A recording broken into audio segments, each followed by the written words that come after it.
Salutations les rôlistes, bienvenue sur cette petite vidéo review. Aujourd'hui, je m'attaque au Van Richten's Guide to Ravenloft qui vient de paraître, pour l'instant qui vient de paraître en version originale. Alors Ravenloft, c'est un setting mythique pour Donjons et Dragons, il fait partie de ces settings qui ont traversé les éditions du jeu.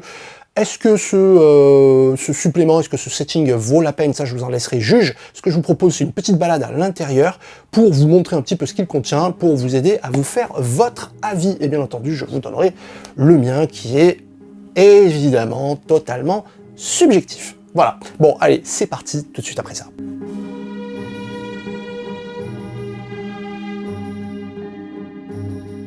Alors Ravenloft à l'origine c'est un module paru en 1983 qui a été écrit donc par Tracy et Laura Hickman. C'est un module en fait qui avait fait date à l'époque puisque il permettait d'explorer un petit peu l'horreur gothique, ce qui n'était pas du tout le thème de Donjons et Dragons, de Advanced Dungeons and Dragons à l'époque. Donc c'était extrêmement novateur, c'était quelque chose qui venait un petit peu briser les codes. Et donc du coup ce module a fait un carton, un tabac à l'époque, et finalement a été conservé d'une édition à l'autre pour finalement devenir un setting complet, puisque l'action de Ravenloft se déroule dans une contrée qui s'appelle la Barovia, où on a un petit peu tous les codes justement donc de l'horreur gothique avec les Vistani qui sont une peuplade de diseurs de bonne aventure, de voyageurs, des familles de voyageurs errants qui vivent sur cette terre de Barovia, une terre qui est plongée dans une sorte de nuit perpétuelle. Donc on a tous les codes de Dracula, de Bram Stoker, Mary Shelley, etc. Tous les auteurs donc qui nous donnent des frissons. Donc là, il s'agit en fait de rentrer en Barovie, qui est la terre de Strahd von Zarovich. Strahd von Zarovich qui est le vampire, The Vampire.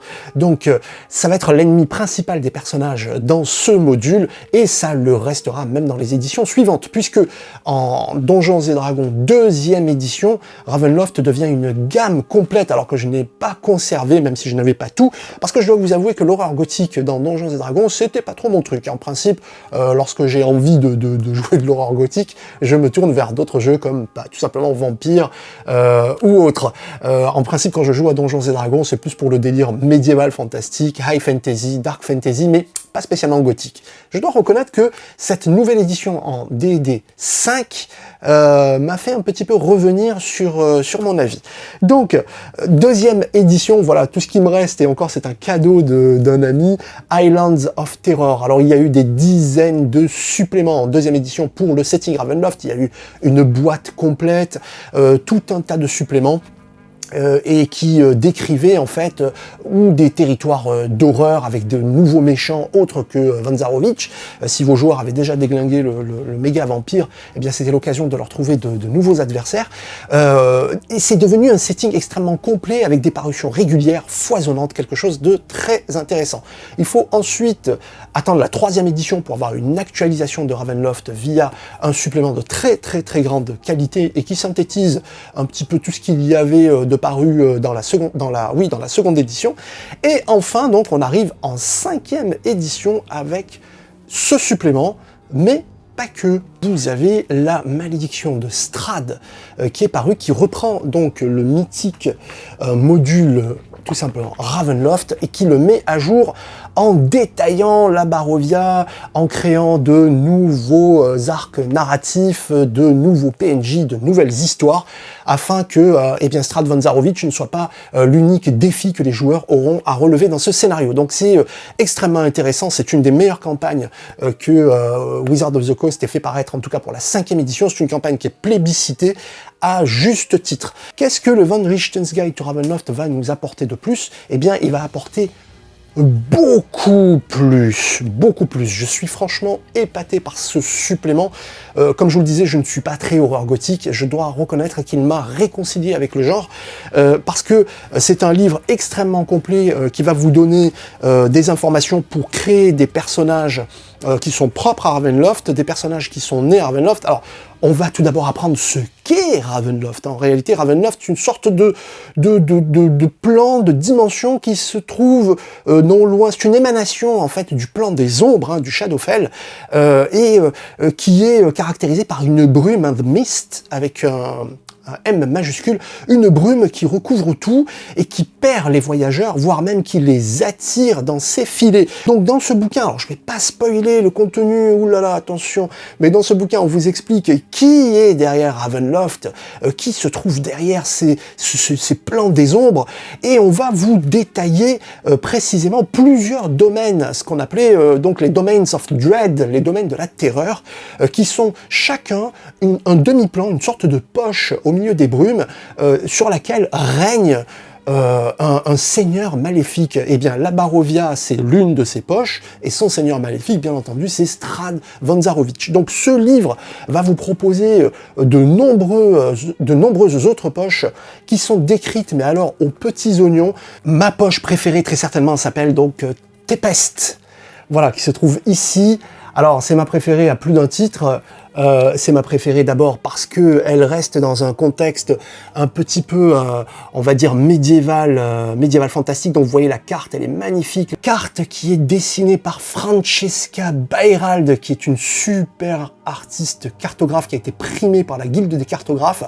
Donc c'est un setting qui est super intéressant. Alors pour ceux qui l'ont vu, alors il y a deux films moi qui me viennent, pour ceux qui les ont vus, qui me viennent immédiatement à l'esprit, c'est The Ritual que vous pouvez voir sur Netflix si vous avez accès à la chaîne, et également Black Death avec le fameux Sean Bean.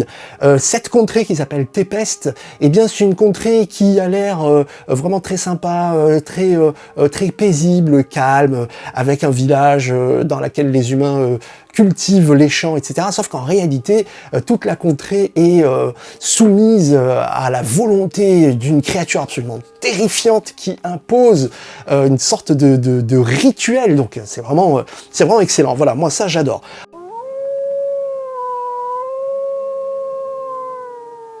Ensuite, vous allez avoir évidemment tout un tas d'informations sur comment personnaliser les personnages, donc pour en faire des êtres qui sont propres à Ravenloft. Donc par exemple avec la possibilité de créer des Dark Gifts, c'est-à-dire des dons, le don des ténèbres, c'est-à-dire que les puissances de Ravenloft peuvent se mettre en lien, contacter certains personnages et leur faire un don. Ce don va se manifester, ça peut être un don psychique, un don physique. Un de mes préférés, c'est tout simplement le Dark Gift symbiote. Pour ceux qui connaissent Marvel, eh bien le fameux personnage Venom et Carnage, qui sont des symbiotes, c'est-à-dire des hôtes extérieurs qui viennent parasiter un corps humain, eh ben vous avez la possibilité d'avoir ce Dark Gift, c'est-à-dire d'être l'hôte d'un symbiote. Je trouve ça absolument excellent. Vous avez également tout un tas d'informations sur la création de votre propre poche d'horreur. Comment définir ses caractéristiques, comment créer un Dark Lord, un seigneur maléfique intéressant. Tout est décrit par le menu. Vraiment, je trouve que c'est très bien fait, vraiment très bien fait, avec exemple à l'appui. Vous avez également des informations sur les différents types d'horreur qui existent, avec des astuces sur comment instiller l'horreur pour vraiment plonger vos joueurs dans la meilleure ambiance possible.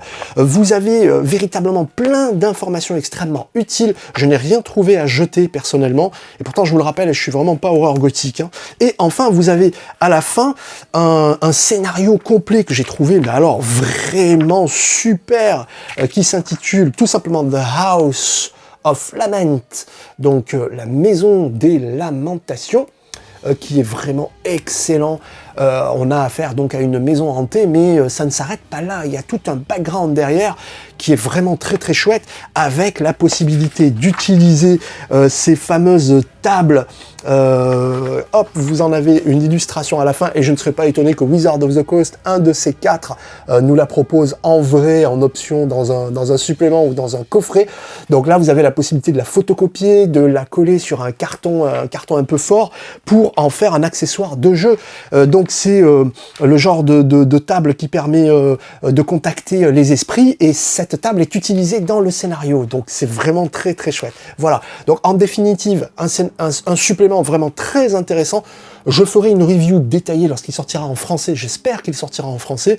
Pour l'instant, Vous y avez accès en version originale, et si vous aimez l'horreur gothique, si vous avez envie d'instiller de l'horreur justement dans votre campagne, ah ben franchement c'est un supplément qui vaut le coup, qui est très utile et qui n'est absolument pas cosmétique.